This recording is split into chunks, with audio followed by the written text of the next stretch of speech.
வணக்கம். நான் உங்க friend Jaya Srinivasan. Welcome to veggies recipe.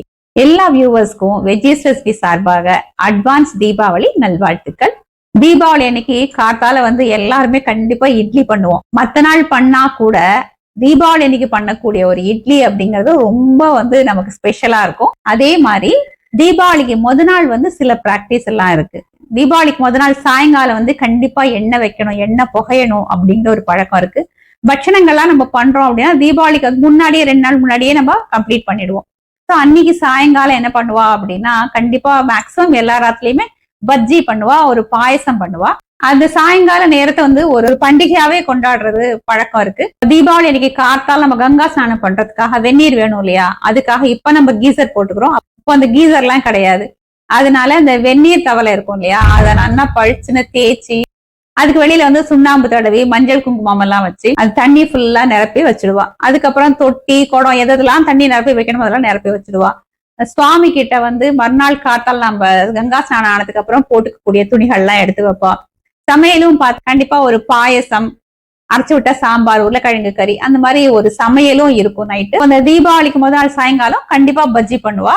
நம்ம இன்னைக்கு வெஜ்ஜீஸ் ரெசிபி கிச்சன்லயும் பஜ்ஜி ரெசிபி தான் பார்க்க போறோம். எப்பயும் பண்ற மாதிரி இல்லாம ஊற வச்சு அரைச்சி பண்ண போறோம். அதே மாதிரி கடலை மாவு எல்லாம் சேர்க்க போறது இல்ல. ஆல்ரெடி தீபாவளி பட்சத்துல நிறைய கடலை மாவு நம்ம சேர்த்திருக்கோம். அதனால கடலை மாவே சேர்க்காம பருப்பு அரிசி எல்லாம் ஊற வச்சு நம்ம ஒரு பஜ்ஜி பண்ணலாம். ஆக்சுவலா இது ட்ரெடிஷனல் ரெசிபி தான், புதுசா இன்னைக்கு ஒண்ணு நம்ம பண்றது இல்ல, அந்த காலத்துல இருந்தே பண்ணதுதான். ஏன்னா அந்த அரைச்சி பண்ற பஜ்ஜி ரொம்ப லைட்டா இருக்கும்.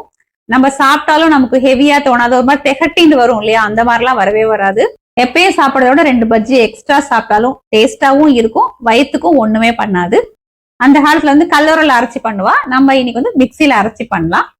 ஃபர்ஸ்ட் டைம் சேனலை பாக்குறீங்கன்னா ப்ளீஸ் சப்ஸ்கிரைப் பண்ணுங்க. பெல் ஐக்கானை கிளிக் பண்ணி ஆல் ஆப்ஷன் கொடுத்துட்டீங்கன்னா நான் போடக்கூடிய எல்லா வீடியோஸும் குவிக்கா உங்களுக்கு ரீச் ஆகும். வாங்க இந்த அரிசி பருப்பு எல்லாம் ஊற வச்சு அரைச்சி இந்த பஜ்ஜி குவிக்கா எப்படி பண்றது அப்படின்னு பார்க்கலாம். கடலை மாவு சேர்க்காத பஜ்ஜி பண்றதுக்கு 1 கப்பு துவரம் பருப்பு, இந்த கப்லயே 1/4 கப்பு மாவு பச்சரிசி, நம்ம பட்சணத்துக்கெல்லாம் யூஸ் பண்ணுவோம் இல்லையா, அது 1 டேபிள் ஸ்பூன் உளுத்தம் பருப்பு. இந்த 3ஐயும் சேர்த்து நல்லா வாஷ் பண்ணிட்டு 2 மணி நேரம் ஊற வச்சுக்கணும். அரிசி பருப்பு எல்லாமே பாருங்க ஃபர்ஸ்ட் கிளாஸா ஊறி இருக்கு. தண்ணியை ட்ரெயின் பண்ணிட்டு அரிசி பருப்பை மிக்சி ஜார்ல சேர்த்துக்கலாம். ரொம்ப தண்ணி சேர்க்காம நல்லா ஃபைன் பேஸ்டா நம்ம அரைச்சி எடுத்துக்கணும். பாருங்க நல்லா நைஸா மாவு அரைச்சிருக்கேன்.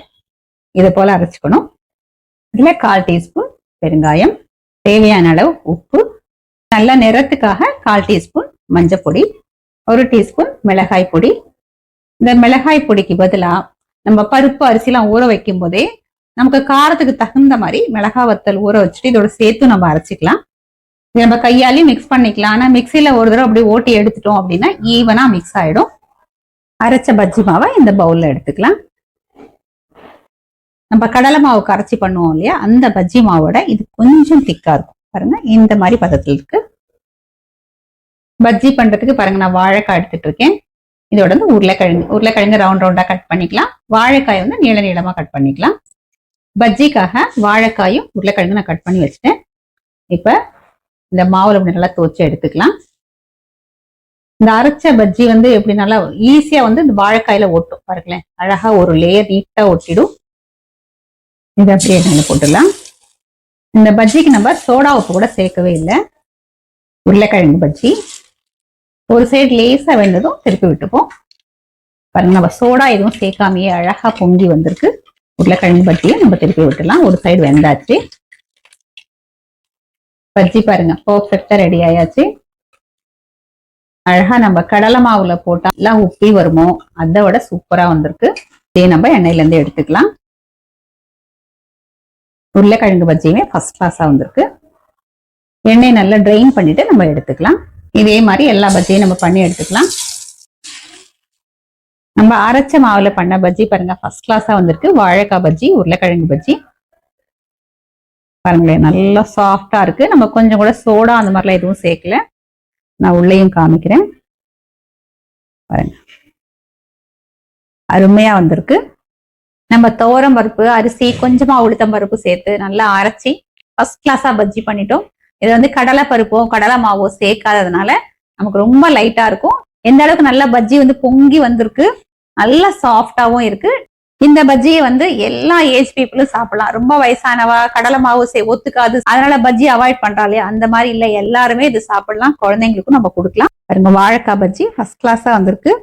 வாழைக்காய் பஜ்ஜி இப்ப நம்ம டேஸ்ட் பண்ணி பார்த்துலாம்.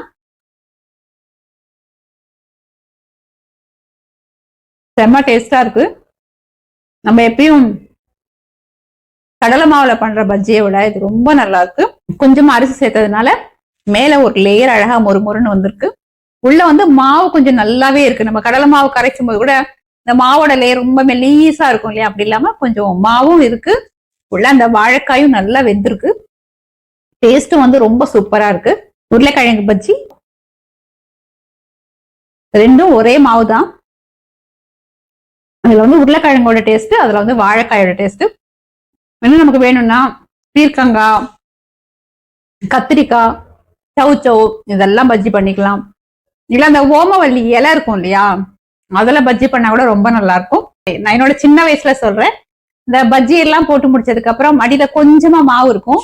இந்த பஜ்ஜிக்காக கட் பண்ணி வச்சிருக்கிற காய்கறியும் கொஞ்சம் கொஞ்சம் கொஞ்சம் கொஞ்சம் இருக்கும். எல்லாத்தையும் நல்லா பொடியா கட் பண்ணி அந்த மாவுல போட்டு கலந்து கதம்பம் அப்படின்னு சொல்லி கொடுப்பா. அதுக்கு வந்து அவ்வளவு சண்டை வரும். அது அவ்வளோ டேஸ்டா இருக்கும். சாப்பிடறதுக்கு ரொம்பவே அருமையா இருக்கும். இதை போல எக்ஸ்பீரியன்ஸ் உங்களுக்கும் இருந்தா நீங்க வந்து கமெண்ட்ல ஷேர் பண்ணலாம். நம்ம எப்பயும் பண்ற இந்த கடலை மாவு பஜ்ஜி பண்ணாம இந்த தடவை வந்து இந்த மாதிரி பருப்பு அரிசி எல்லாம் ஊற வச்சு அரைச்சு நீங்க பண்ணி பாருங்களேன். அவ்வளோ டேஸ்டா இருக்கும். அதுக்கப்புறம் நீங்க இந்த மாவு கரைச்சி பஜ்ஜி பண்ணாம எப்பவுமே இந்த மாதிரி ஊற வச்சுதான் பண்ணுவீங்க. அந்த அளவுக்கு அருமையா இருக்கும். இதே மாதிரி இதே மெத்தட்ல இதே அளவுகளோட இந்த வரக்கூடிய தீபாவளிக்கு முத நாள் வந்து இந்த பஜ்ஜியை நீங்க ட்ரை பண்ணி பாருங்க. ஃபர்ஸ்ட் கிளாஸா வரும். உங்க எல்லாத்துக்குமே ரொம்ப பிடிக்கும். ட்ரை பண்ணி பார்த்துட்டு எப்படி வந்ததுன்னு கமெண்ட்ல சொல்லுங்க.